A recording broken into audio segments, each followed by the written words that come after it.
আল্লাহু আকবার নারায়ে তাকবীর আল্লাহু আকবার নারায়ে তাকবীর আল্লাহু আকবার নারায়ে তাকবীর আল্লাহু আকবার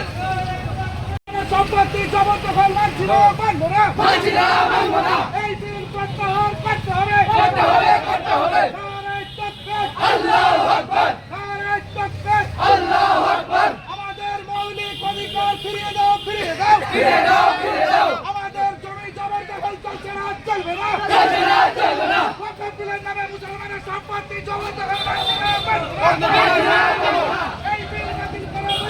বাতিল করো বাতিল করো এই সম্পত্তি দখল চলছে না চলবে না চলবে না চলবে না মোদি তোমার কালা কানুন বাতিল করো বাতিল করো বাতিল করো সরিয়ে হটাও সরিয়ে হটাও সরিয়ে হটাও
আপনারা সেদিনও সাথ দেবেন ইনশাল্লাহ আমি আসবো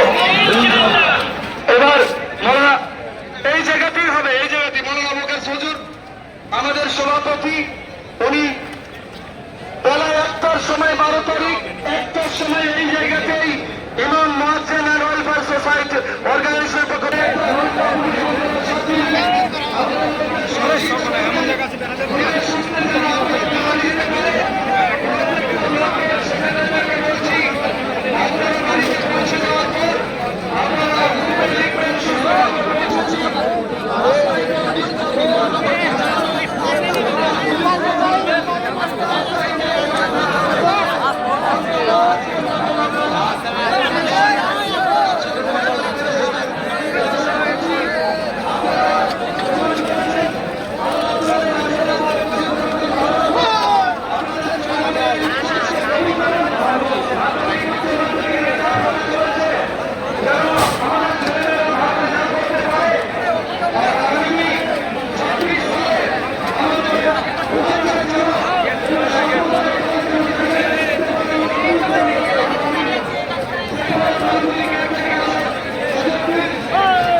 আমাদের মতো লোকগুলি তো তারা ফের বলে কথা বলেন কাজী এই পরিবেশ তৈরি হয়েছে এটা যেন কোনো দিক দিয়ে নষ্ট না হয় কেউ যেন আমাদের ইতিহাসকে কালিমালিপ্ত না করতে পারে কলঙ্কিত না করতে পারে তাই দায়িত্ব আপনাদের আসলে নামাজের জন্য যেখানে পারবেন নামাজ পড়লেন এটা জটিল রাজ্য নয় যে সরকারি জায়গায় নামাজ হবে না এটা আমাদের পশ্চিমবঙ্গের আমাদের এটা পশ্চিমবঙ্গের হিন্দু মুসলমান বয়স্কী মস্করি রেল স্টেশনে নামাজ পড়া মনে করলে পড়া যায় রেল স্টেশনে ঘন্টা বাজিয়ে রাম রাম করে করা যায় এটা সম্প্রীতির রাজ্য কবিগুরু রবীন্দ্রনাথ ঠাকুরের রাজ্য নেতাজি সুভাষ চন্দ্রের রাজ্য মৌলানা তাহের সাহেব রহমতুল্লাহের রাজ্য মৌলানা আবু সিদ্দিক রহমতুল্লাহের রাজ্য এবং বিশেষ করে আমি যে ভাষণটি প্রকাশ করি করে রাখি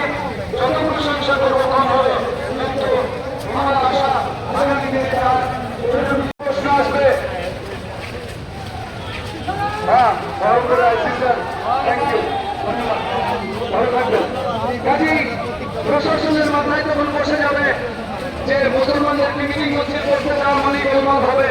এই অপ্রিয় স্বপ্ন যেন আমাদের ইতিহাসে না বসে যায় আমরা সংবিধান আমরা দেশ প্রেমিক লোক আমরা আইন শৃঙ্খলা অপেক্ষা করি। যে জাতিটা মনে করে বিনা টিকিটে ভ্রমণ করলে 40 বছরের বয়স নষ্ট হয়, সেই জাতি কোনদিন তাদের ফসল নষ্ট করবে না, গাড়ির কান ভাঙবে না, কাউকে অনার্থ থাপ্পড় মারবে না, কাউকে গাড়ি দিবে না। এটাই আমাদের শিক্ষা। তাই আপনারা আস্তে আস্তে বাড়ি ফিরুন। এটা তো লালবাগ নয়, আবার কিছুদিন পরে এবার আমাদের ডিস্ট্রিক্ট শহর যেটাকে হারিয়ে ফেলেছি, এটা বহরমপুর এখন আমাদের জেলা শহর। মুর্শিদাবাদ শহরটা নতুনভাবে বেড়ে উঠছে। আমরা কিছুদিনের মধ্যেই ওখানে ছোট্ট উদ্যোগের ইমাম এবং নামাজের উদ্যোগে বিভিন্ন পৌরসভা